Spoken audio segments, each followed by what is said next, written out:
Reka, Tomer, Abigail, and Robbie. And if you all want to give a little brief intro about yourselves. Do we have one more mic? GM. GM. Hello, hello. There we go. What's up, everyone? Bright-eyed, bushy-tailed, 2 days into ETHDenver, highly caffeinated. Hope everyone's having a great time. We're going to keep this one fun. We've got a lot of marketing gurus on the stage today. One cool thing about this panel is that it should be applicable across all facets of Web3 because we're human, we're storytellers. So we'll kick it off. Reka, why don't you say a little bit about yourself, and then we'll kind of go down the line and we'll get into it. Hi, everybody. I'm Reka.eth. I'm the head of comms at Res0. We're launching Boundless, and I've been in crypto since a few years, founded Guild XYZ, and now I'm officially a marketer after being a founder. Hi, everyone. I'm Tomer, the CEO and co-founder of Addressable. Addressable, the Web3 targeted marketing platform. We use data for everything. Hello everyone, I'm Maria. I am working for Hype, the super agency, the best marketing agency in the space. But before I have been involved as a marketer a lot of years in DeFi, so I've been a DeFi marketer. Hi everyone, I'm Abigail. I work directly with founders and go-to-market teams in crypto just independently. I've been in the space since 2021. I started at Cello, then moved over to Consensus Mesh, and then led marketing at Decrypt. So kind of have done a lot in the VC and media space in crypto. Awesome. Thanks, everyone. So the name of this panel is Cutting Through the Noise. I'm going to be talking about marketing. Before we really get to the core fundamentals here, let's start with the noise. So I'd like everyone to tell us what the most cringe thing you've seen in Web3 is from a marketing perspective. What is the most if I'm a marketing person and I'm trying to tell a story, I don't want to be doing it this way. Tell us what not to do first. I think the Binance perfume, if you remember that one, that was so far off and the story. What it did, though, is it did get us talking, which is fun. That is true of the cringiest things. Sometimes bad press is still good press. So I saw the Floki campaign everywhere. Floki is a token. It was all over a few countries. Super weird. It's just a meme coin that was advertised with tens of millions of dollars all over Western Europe. Me already. I was thinking about it, but I think that when 1 inch painted the streets, I don't remember where, maybe here in Denver, and they got a super huge fine. That's very cringe. Yeah. Crypto bro parties in Miami, where people are partying and they're having the time of their lives, and it's great. But sometimes when you're a marketer, you're like, maybe we think twice before we do this and post it. Those Bitcoin conferences in Miami were something Yes. different. Okay, cool. I was gonna bring two up. You guys remember Katy Perry's fingernails that got painted? That was just organic. She just did that out of her own free will. What was that? Yeah, It was height of bull market 2021. She painted each of her fingernails a different cryptocurrency. I didn't. She had XRP on her fingernails. Does no one else? Does no one remember that? You should be on It the was panel, not so Robbie. viral. Okay. No one I made it up. The other one is outside. I'm sure everyone has seen this one. The Dogecoin wrapped Cybertruck out front. Yeah. Yeah. Are we I fans? saw it. Do we think this is a good? No. Why? I think it's too purposefully out there in a way that isn't going to actually translate into gaining customers. It'll get you attention, but what is the long-term play? Okay. I think that's a nice segue. We'll pick up on that thread. But yeah, please. I think the opposite. We talk about it right now. Yeah. Everybody's listening, so maybe it's a good move to have a Dogecoin Cybertruck. Yeah, I mean, it's the first part of the funnel, right? You need to grab attention in a way, and this is a way. Yeah. Totally. No, Yeah, I mean, then I agree with you. What's next? But at least you grab attention. So I think it's. A lot of times that's the first step is people call this an attention economy. And in very many ways, all of the companies here are competing in one way, shape, or form for attention. But I want to double click, Abigail, like how do we translate general attention, whether it's good, bad, or ugly? How do we translate from attention to customers, conversions, users, whatever it is that KPI that you're trying to optimize for? Attention is the input. How do we get the desired output?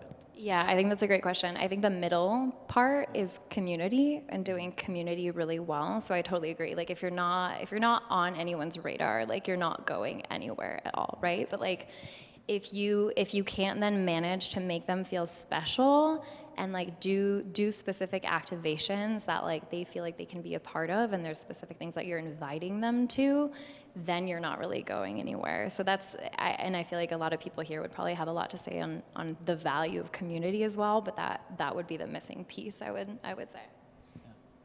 I would add, I agree, but I think that this should be also like an education from the community. Like it's not just community, but you need to really like educate the clients, educate about how to onboard them, about that crypto is not just connected to illegal and trading, just these, but it's something more. So I think the community activations should also imply some educational piece. I completely agree, and I didn't introduce myself for the roll-up, but we are an education company trying to teach the entire industry so that everyone is better off. And we have this collective wisdom about the space. Everyone is able to learn from one another, learn from each other's mistakes and successes.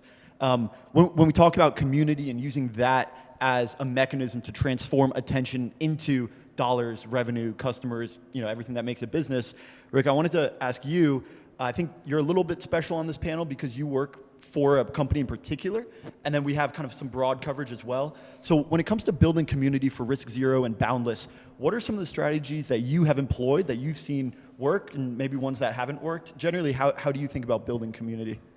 So I think maybe in this sense, so I've been a founder of Guild XYZ before, so I worked with majority of the projects in the space to build their community too.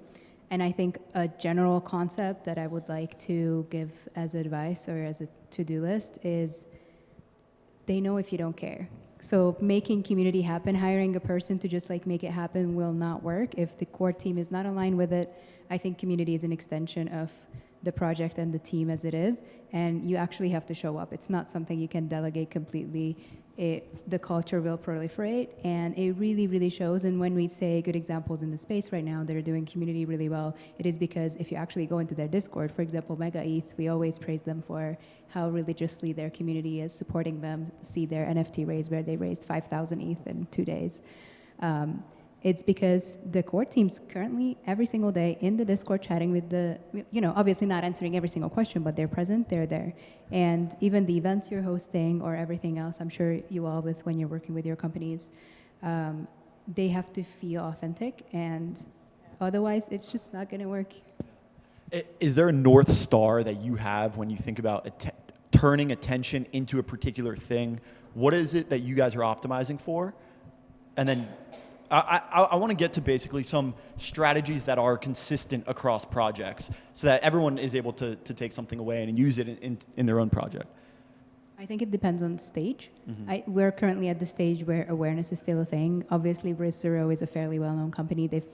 We've been building since 2021. It's very well known, but Boundless as a project coming out of that ecosystem and building on top of that technology is fairly new. So it's still at the stage where I both have to figure out how to left curve and right curve the marketing and the attention, which means to build community both in a super ZK aligned, very technical, serious way, but also be silly and preferable and understandable to retail. And I think that's a general truth, is you have to pay attention of every segment that you might engage in, who might enjoy your project and your thesis and your values and the change you're bringing to this industry. And optimize for all of them at once. But have cyclicality also, especially if you're limited in resources, because that will help tremendously with building more mindful community there. Yeah. And a very successful NFT campaign as well that helped to illustrate the community values. Now, I think the rest of us are in a unique position that we have broad coverage over the space. Not working for one particular project or one particular sector allows us to draw comparisons and draw connections amongst all these different groups. And so I'm curious, what are some of those strategies that you have seen consistently successful in multiple sectors across our industry? Is it an NFT campaign? Is it, what are some of these strategies that everyone can take away and try in their own project?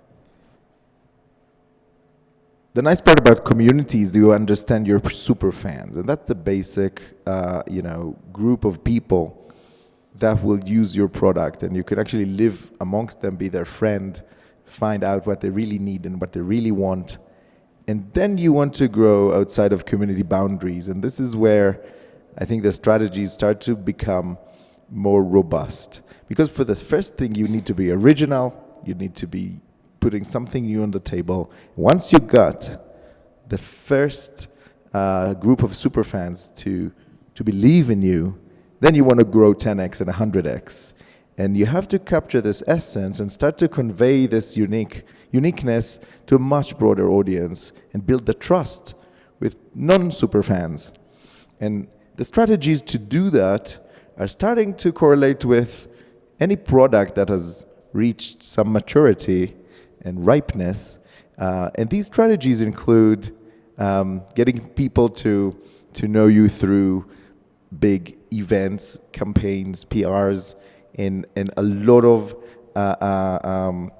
familiarity, close touch, letting people try, letting people have it, letting people have something for free.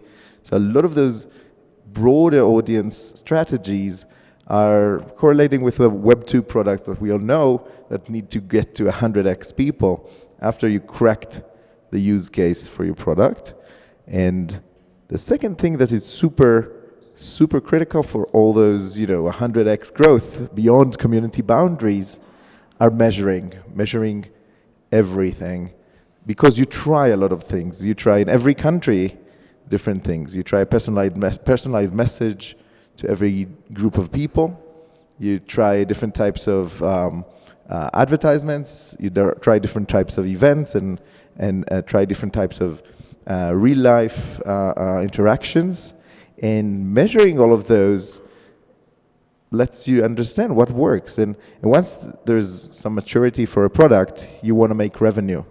When you want to make revenue, you have to actually, for every marketer, you have to know how much money you put in, how much money you get out. And in the middle of the funnel, you have to actually measure every stage in a very, very crystallized way to know what brings people from, awareness about your brand to consideration, and what brings people to actually try it, what brings people to open their wallet and pay. And these stages are super critical in any company, in any brand, not connected to Web3 at all. And I think the maturity of the campaigning is also the maturity of Web3, because when we talk about Web3 marketing, we talk about how to create this community to actually believe in you, and we barely talk about how to break outside of the community boundaries of those 10,000 people and get to 1 million within 2 years, right? So this is where the marketers, and we see marketers coming into the industry today from all other industries, well-trained marketers that know how to do that, and they bring the classic tactics, because it becomes a product that sells for money, for real use case, and not some hype around new alpha and new token, and let's all build this together. It's not crowdfunding anymore once the community has gained from the initial funding, like you just said before. And now it's about just using a product. Yeah, I will add on top of it, because sometimes our clients they ask us for playbooks. No, your question is good, but I don't think there are like strategies that can really be copy-pasted for everyone. What I think that can be used a bit for everyone are more principles, no? So, for example, you need to be very like transparent, clear, and keep it easy and understand who you are talking to and why should they care. That's it. This is a rule that can be applied to everyone, and the community, as we are discussing, is always and still in crypto, I think, the main weapon to succeed, because we saw also recently, for example, with Bera Chain, or like community is still the main channel to grow and onboard as well from outside, but like. How do you build this community? By being like really clear, transparent, and one single message, like why should you care about my project, and why should you use us? That's it. What I saw very, very much in DeFi is that a lot of projects try to like push to the market a lot of different features. We are so good. We implemented this super good strategy with this super good smart contract, and they try to push a lot of different like features to the users, and the span of attention is too broad. They don't know what to care about. Just choose one and go for it. That's it. That's my take. And for the rest, unfortunately, the tactics are different from project to project. Yeah, I agree. I think that in some ways it's kind of like a unicorn question that you're asking, because community is so different for every like product out there, for every protocol, and so it's hard to kind of nail down like the perfect formula. That said, like I would say most community efforts boil down to doing things that cannot scale in tandem with things that can scale. So what I mean by that is the things that can scale, for instance, are like automating your messaging, right? So like you have all these different channels that you're communicating with your community in. Maybe you're automating some of like when the messaging is going out, like at what time it's going out, all that kind of stuff, or you're running like a campaign. And then the things that can't scale are like inviting people to just hang out, like whether that's IRL or doing it digitally. So I just started doing a little bit of work with Polkadot recently, which is very new for me because I've done a lot like in the Ethereum ecosystem. And there's a DAO there called Chaos DAO that does a little bit of this. So they've automated a system where they vote on every single proposal that comes through like the DAO.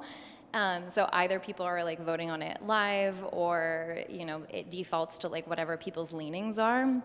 And then they also have this thing where they just kind of come hang. And I was talking to someone the other day who was like, once it went on for 24 hours because people were just coming in and out. And I was like, that's insane. I would never spend like more than probably 1 hour in a Discord hang.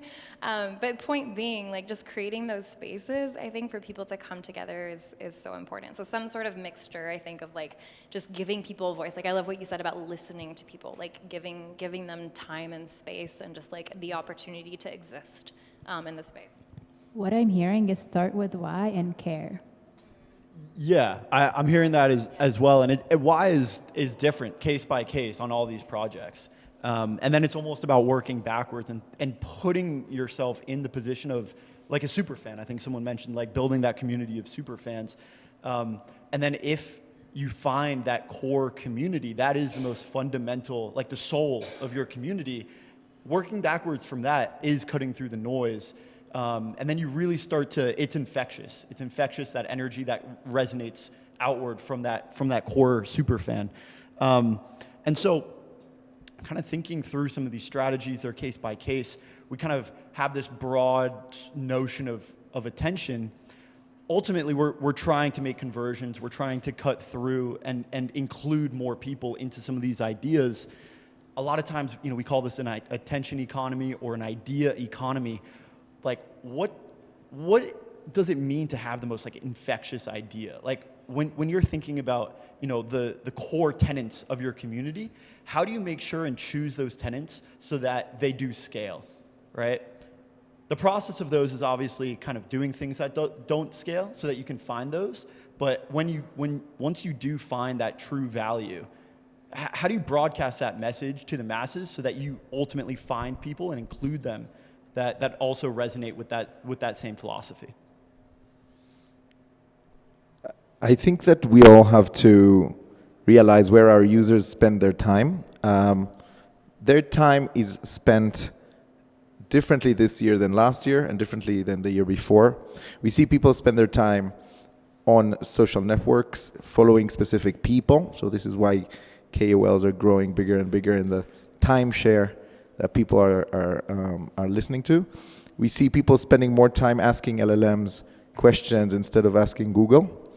So we want to be present as a brand in the answers of those LLMs. And we want to be present in the places where people pay attention to discover new things. So social networks, but personalized and humanized interfaces of social networks and LLMs. There's one hack that we see all the time, how to bring the SEO to the LLM world, how to make the attention of the people be present in how to make your brand shine when you ask ChatGPT what is the best investment app. So you really want to do SEO in those specific interfaces that have never been worked before. So you want to make them train on your data. So you have to push data for training that talks about your brand and talks about your specific product. And I think that in today's world, it's very important to get people's attentions through where they ask their questions, spend their time. I'll give you one tip and life hack. We push a lot of data to Reddit because ChatGPT trains on Reddit, and this is the way we do SEO. When you push a lot of data to Reddit, even Reddit ads are indexed. You make people see your brand when they ask ChatGPT. That's the ultimate SEO for ChatGPT, is to get your data, a lot of content about your brand into the places where LLMs are training on. And Reddit is one place. There are some other sources I can share later. And definitely, it's very, very surprising to see what's happening this year and what's happening next year with the attention of people in the online sphere. I'd like to maybe refine the question a little bit and ask like a little bit more of a specific question about retaining attention. Going broad, getting attention, that's one thing, but this is a very mercenary industry. People are around, they're farming points, they're farming tokens. Once the token drops, you get your airdrop, you go off to the next community. What are the tactics to retain this attention so that you don't just have a user come in and then leave? In my opinion, the key is to make users feel part of something, no? So incentivizing them in a way that it's not maybe not monetary, okay, but maybe like make them feel heard. So we see that 70% of our users go click there if you want to use that. It means that this piece of my thing is the better. Let's like develop more on this side. So you get like feedback from users directly and indirectly, and you make them feel part of something, which is whether it's like the community itself or like the product direction, product strategy. I'm developing for you guys. Like this is something that it's not easy to pass to the users, but this is what it's. Yeah. So how do you do that in an industry dominated by people just trying to make money? That's such a great question. Yeah, I mean, I think it's hard because in crypto, like so much of attention is tied to financial incentives, right? That's entirely pretty much what it is. And so to me, this is where marketing has to work really closely with product. And like you can work closely on designing mechanisms that do like token lockups or like vesting over a certain amount of time, like like there are ways where you can actually ensure that the attention is distributed over time, because like the promise of that financial return is actually spread out over a certain amount of time. So like I think that's a very real contender that like any marketer in this industry has to kind of deal with. And then I think another aspect to it is like just making sure that you're consistently putting out content around what you're doing, right? And that's like everything comes down to that at the end of the day. Is like, are you being loud? Are you repeating your message and stuff? But I think if you're not doing those two things in tandem, you'll have a really, really hard time like keeping attention once you've had it. I think I just have a quick take. I mostly agree with both of you, or all three of you. On culture, I guess, and making feel like people belong to something bigger. Just figure out something that relates to your company and your own culture that you already have internally and relates to your product. And it's something that people can incorporate in their lives that's relatable, that's makes them feel something, and makes them feel something that you want to feel every day when you think about your product and your project. And that will give an avenue to all of these other solutions as well. That's a good place to start, and it fosters that like culture that you actually want to proliferate over the years. Awesome. Attention, inclusion, and culture. Cool. Thank you, everyone. Thanks. Thank you.